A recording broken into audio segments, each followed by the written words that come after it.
to you, Mark. Hi, Steve.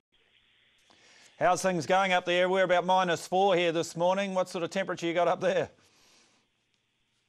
It'll probably be about 31 degrees. At the moment, it's about 9:30 up here in the morning, so it'll climb to probably 36 in the afternoon and get down to about 26 overnight, and that's every day of the year. So you don't have a lot of change here, Steve. Yeah, have you adapted? I mean, or do you miss those cold, chilly mornings here in New Zealand just to sort of smarten you up? No, I don't miss them at all, Steve. Not at all. You miss going to Queenstown in the winter, but you don't miss the winter in general. All right. Hey, listen, you're having a wonderful season up there, Mark. You're currently leading the premiership. You're on 50 wins, more than what you put up last year. But 2 years ago, of course, you went close to winning the premiership yourself. Yeah, that's right, Steve. We finished second a couple of years ago, and it was a bit of a rebuilding year last year. A lot of horses had reached their grade, and we retired quite a few horses and just developed some other horses that the benefits are showing this year, Steve. So, no, things are ticking along very, very well, actually. Got to ask, I mean, we saw it in the past with the likes of David Hayes with his stable in Australia when he went to Hong Kong. Are you finding it as having an impact on your stable here in New Zealand, the success you're having in Singapore and some of those horses that you were sending that, quite frankly, could have performed here, but you've taken them to your Singapore stable? Oh, absolutely, Steve. Like a prime example who's just arrived up here is Rockfast. Like, obviously, he would have been a rising 4-year-old at home that would have contested all the big races. But obviously the prize money up here, Steve's a big attraction, isn't it? And the very low training fees. So, you know, you've got to do the best for your owners. Yep. And a lot of owners, now that they've been through Singapore, been to the races and really enjoyed the experience, they're very keen for their horses to come up here. Like our maiden races, Steve, start at 75,000. So it's a very, very attractive for owners. And also they have what they call owners' rebates here. Steve, every runner they have, if they don't win or run last, they get a $900 rebate from the turf club for running that weekend. So it's very, very attractive for owners to race here. Yeah, that was going to be my thing, just to clarify that for people sitting at home. Obviously, I'm aware of the fact that, yeah, that $900, I mean, so you race 2 or 3 times in the month. As you say, the cost of training your horse up there is reduced significantly by doing that. Yeah, exactly. And you've got no travelling expenses either, Steve, because we train on the track, we trial on the track, and we race on the track. So there's no...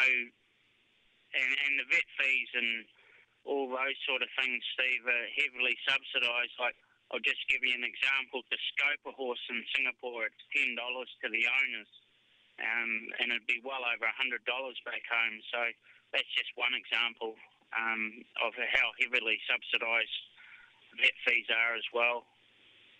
Yeah, obviously your base of owners is broadening as a result. Hey, listen, you currently lead with 50 wins, 7 ahead of Michael Friedman on 43, Laurie Laxon, former champion trainer there, on 41. What hope you're hanging on with a few months to go? Yeah, I tend to think Laurie, or as they know him up here as Hugh Hefner, he's probably still the one to beat. If he puts his mind to it. And, you know, he still will be the one to beat. He's got a strong team around him, and he's got some nice horses, and he's got the major owner here, Mr. C.K. Poor, and he's always got nice horses coming through the system the whole time, Steve.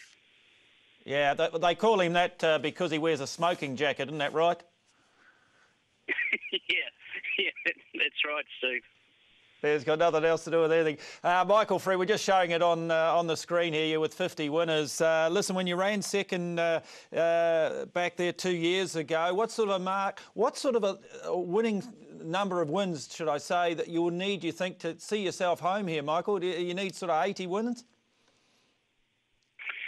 Steve, the last 2 years, I think last year Laurie might have got to 80, and the year before he might have had about 70, 78 or something like that. So, yeah, I think around 80 to 85, if you could get that sort of number, Steve, I think you'd be hard to hold out sort of thing. So, Yeah. as I say, things are ticking over pretty good, Steve, but depends how this new batch of horses that are probably due to race in August, September, if they fire up and come out and win 2 or 3 each, will be obviously hard to beat. But obviously Michael and Laurie are in the same boat as well. They've got a new batch of horses ready to race in the later part of the season as well. So it all depends who has the horses that acclimatise quickest and handle the greater racing up here type of thing. Yeah, well, you've been there some 5 years now, Mark. This certainly would be something you've probably dreamt about, winning the premiership in Singapore, and it's certainly getting close to fruition as it was 2 years ago. Yeah, we went pretty close, but I think now we've got a better understanding of what horses suit here as well, Steve, and we've got it down to a pretty fine art now, and obviously the Te Akau owners, David and Karen, do a great job with the owners back home, and we know what horses suit here now, so we're pretty accurate in what we're doing these days. All right, and listen, before I ask you about the future and what plans you have and how long you're going to be there, etc., let's talk about the weekend. My Lucky Strike goes around in the $250,000 race. Gee, the horse looks in very good form.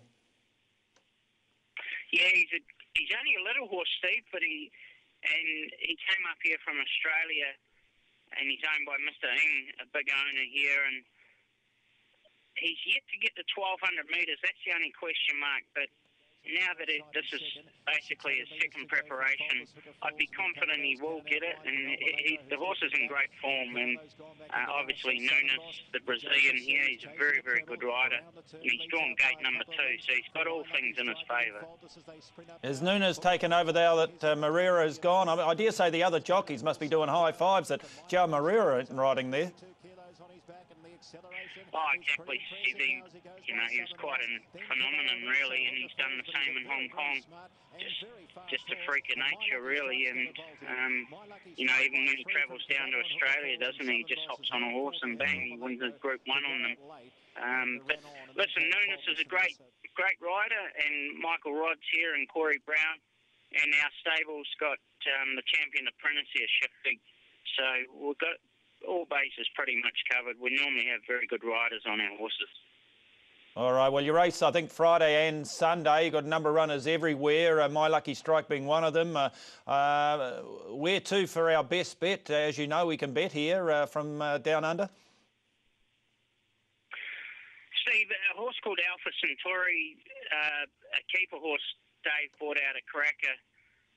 He's probably our best chance of the weekend. He's a bit unlucky last start in a $100,000 race, and he's in a slightly easier race on Sunday. I think he's probably the best chance this weekend. All right, mate, thank you for that. Hey, listen, you've been there 5 years. The next 5 years for Mark Walker, do you see yourself still being in Singapore? Ultimately, do you see yourself coming home? Do you see yourself going to other fields, Australia or Hong Kong even? No, Steve, the family's very happy here, and it's a great place to raise a family. Like the schooling, the schools here are just out of this world. Very, very good education. So Xavier was 9 years old on Monday, and Alexis is 6. So we'll be here for quite some time, and I don't think I'd get Julia out of Singapore anyway, Steve. So no, we'll be here for the long term. Gee, your kid's 9 and 6. We're getting old, Mark. We're getting old. Yeah, old and grey, yeah. Hey, yeah, a little less of the grey, but I've certainly gone that way, my friend. Well, listen, thanks for giving up your time. Good luck for the weekend, and I wouldn't want to see you in a smoking jacket. No chance of that, Steve. All right, thanks to you, Mark, and good luck to the team there on